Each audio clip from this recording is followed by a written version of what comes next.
A child was starving inside his own home. Just a few feet away, his mother was alive, aware, and did nothing. This is the story of Shanda Vander Ark and her son, Timothy. Before we go any further, I need you to understand something. Timothy wasn't a case number. He wasn't a headline. He was a boy. He was the kind of kid who probably liked simple things, a warm meal, a television show he'd seen 100 times, the feeling of being comfortable enough to fall asleep without worrying about what tomorrow looked like. Maybe he liked the window seat. Maybe he had a favorite cup he always reached for first. Maybe there was a song he hummed without realizing he was doing it. Those small, invisible details that make a person real. Timothy had all of them. That's not asking for much. That's just being a child. But Timothy's life had never really felt that simple.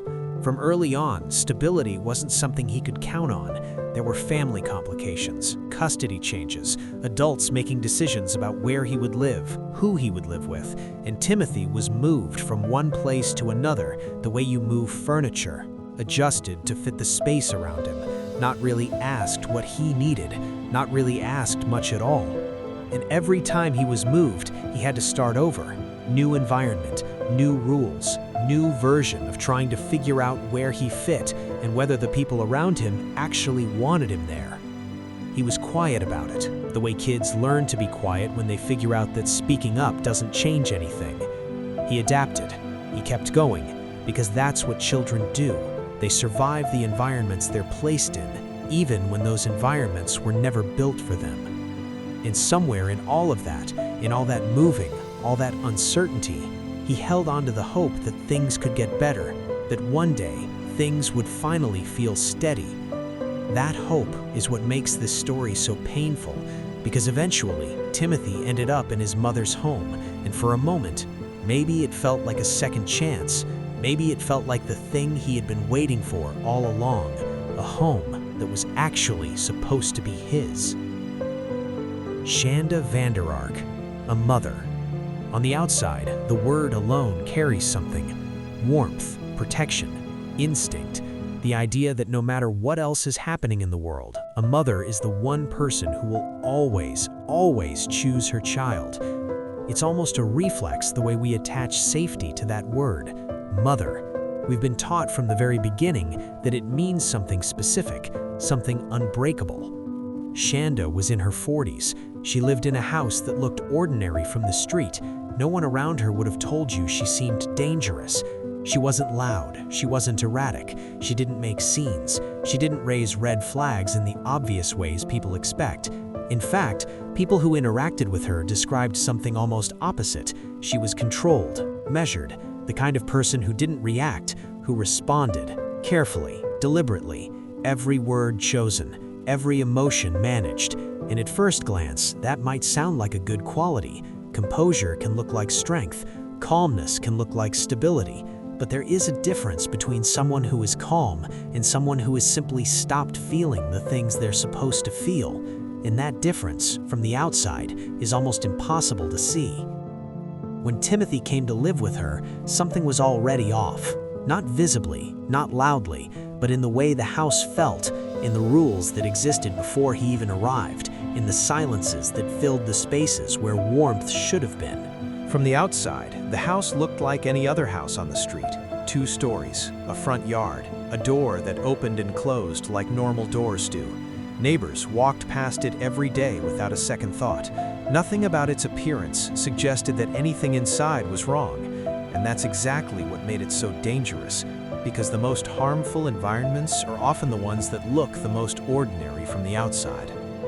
But inside, the world Timothy lived in was something else entirely. Rules had always existed in Shanda's household, but these weren't normal rules. These weren't the kind of boundaries a parent sets to teach a child responsibility or respect. These were the kind of rules that feel less like structure and more like a slow tightening, a gradual removal of everything that makes a person feel human. A system designed, whether consciously or not, to shrink someone down until they take up as little space as possible. Timothy wasn't allowed to simply exist in that house. Every moment was governed, every movement monitored. where he could go, when he could speak, what he was allowed to do, and for how long, and most devastatingly of all, whether he was worthy on any given day of being fed. Food, something every person on earth takes for granted, that when you are hungry, you eat, that there is a plate somewhere, a table, someone who hands it to you without condition. A child should never have to earn the right to eat. A child should never lie awake at night wondering if tomorrow they'll be given a meal. But for Timothy, food became a reward, and rewards had to be earned. And sometimes, no matter what he did, no matter how quiet he was or how well he followed every rule, the reward never came. He went to bed hungry, not once, not twice, again and again and again, night after night, in a house where food was in the kitchen and his mother was down the hall. And the people outside that house had no idea. At some point, what was happening inside that house could no longer stay hidden. The body can only endure so much before it stops being able to hide what it's been through. Timothy's condition had reached a stage that couldn't be explained away. He wasn't just thin, he wasn't just quiet, he wasn't just having a hard time, he was failing. His body was shutting down in the way bodies shut down when they have been deprived of the most basic things for far too long. When first responders arrived at that house, they weren't walking into something ambiguous. They weren't walking into a situation where they had to look hard for signs that something was wrong. They were walking into the aftermath of something that had been happening for a long, long time. Timothy wasn't responsive. His body, a child's body, showed every sign of prolonged starvation, severe dehydration, the kind of physical deterioration that doesn't happen in days. This wasn't a sudden crisis. This was the result of months. And the person who had been there through all of it, the person who controlled the food, who set the rules, who enforced every punishment, was standing right there in that same house, in the same rooms where all of it had happened. Within minutes, this stopped being a medical call. It became a crime scene. When investigators sat down with Shanda Vander Ark, they expected what they almost always see in a moment like this: panic, tears, the shaking hands, the voice that keeps breaking, desperate explanation, the kind of raw, broken reaction that comes when something terrible has happened and the person responsible finally has to face it, when the thing they've been carrying suddenly has nowhere left to go.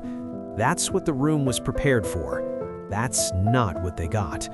Shanda was calm, not stunned into silence calm, not numb from grief calm, not the blank, hollow kind of calm that comes from shock.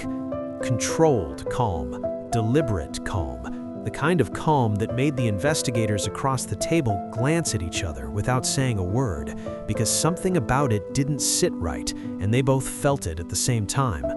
She answered questions. Her voice was steady, her sentences were short and precise. When they asked about Timothy's condition, about what he had been eating, about how long he had been deteriorating, she didn't flinch. She didn't look away. She explained, as if she had thought about what she would say and was now saying it. She talked about rules, about structure, about the need for discipline, about how things had to be a certain way. She spoke as if she was describing a system she had designed thoughtfully, reasonably, as if the investigators across from her would nod along and say, "Yes, that makes sense," as if the logic of it was something that could simply be understood if explained properly. And that framing, that composure, that complete absence of collapse was what made the room feel so deeply, viscerally wrong. But here's what made it so profoundly disturbing. She didn't seem to realize, or didn't seem to care, that a child had just been found dying in her home. Her child, the boy she was supposed to protect above everything else. There was no moment where the weight of that broke through, no moment where she looked down at her hands and couldn't speak, no moment where the reality of what had happened finally hit her and she stopped being able to hold herself together. She admitted to restricting food. She admitted to isolating him. She didn't deny the punishments, but she framed all of it, every single piece of it, as intentional, purposeful, justified, as something that made sense within the logic of the world she had constructed inside that house. There are moments in true crime where the truth is hard to find, where the facts are buried and the story is complicated and nothing is exactly what it seems. This was not one of those moments. The truth here wasn't hidden, it was right there in the room, in the tone of her voice, in every pause before she answered, in the way she described what happened to her son the same way someone might describe a policy they'd implemented at work. And most of all, in the absence of the one thing that should have been impossible to suppress, the one thing no amount of composure should have been able to contain: grief. As investigators built the case, a full picture began to form, and it was worse than the initial reports had suggested. Timothy had been subjected to food restriction for an extended period, not occasional skipped meals, not a parent overwhelmed and struggling. Systematic deprivation, deliberate reduction, his intake controlled so tightly, so consistently, that his body had been starving for a sustained amount of time. The kind of starvation that leaves marks, the kind that shows up in bone density, in organ function, in every system of the body that had been quietly deteriorating while no one outside that house knew to look. He had been isolated, kept away from other people, away from teachers who might notice, away from neighbors who might ask questions, away from anyone whose eyes on him might have changed the outcome. And he had been subjected to physical conditions in that house that went far beyond neglect, into something that looked, on paper and in testimony, and in the undeniable condition of his body, much more deliberate than that. There is a legal and psychological term for what investigators were now looking at: torture. Not in the dramatic sense people sometimes imagine, not the version from movies and crime thrillers, but in the clinical, legal, documented sense. Prolonged, systematic harm, inflicted consistently, inflicted on a child who had no way to stop it, no way to leave, and no one outside the house who knew it was happening. And throughout all of it, her mother was there, every day, every hour, in the same house, at the same table, watching and choosing. When the case went to trial, the prosecution laid out everything: the timeline, the medical evidence, the expert testimony, the interrogation footage. Every moment in that house that could be documented was documented. Every piece of evidence was placed in front of the jury carefully and completely. Shanda Vander Ark's defense had very little to work with, because the facts weren't really in dispute. What happened to Timothy, the condition he was found in, the duration of his suffering, the direct role she played in every stage of it, was supported by evidence that was thorough, consistent, and deeply difficult to argue against. And the jury saw it the same way. Shanda Vander Ark was found guilty. She was sentenced to life in prison. And here is where I have to say something honestly. That verdict mattered.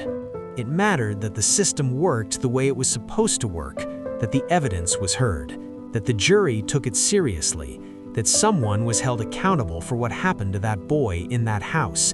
It mattered in the way that justice, when it actually arrives, always matters. But a verdict doesn't give Timothy back the meals he didn't get. It doesn't give him back the nights he lay in that house, weak and alone, wondering if anyone outside those walls had any idea what was happening to him. It doesn't give him back the simple, ordinary childhood that was dismantled piece by piece, decision by decision, by the one person in the world who was supposed to make sure he was okay. No courtroom decision changes what he experienced inside that house. No sentence makes him whole. No verdict gives him back what was taken. I keep coming back to Timothy. Not the case, not the conviction, just him. A child who kept going, even in a place that was slowly breaking him. Children are built to trust. They believe the people meant to protect them will actually do it. Timothy believed that too. Even when everything around him gave him reasons not to, he still held on to that trust. And that's what makes this so difficult. Because he didn't need anything extraordinary. He just needed the basics. A safe home. Someone who cared if he was okay. Someone who looked at him and chose to protect him. The small things most people never think about. He deserved all of them. And he didn't get them. Rest in peace, Timothy.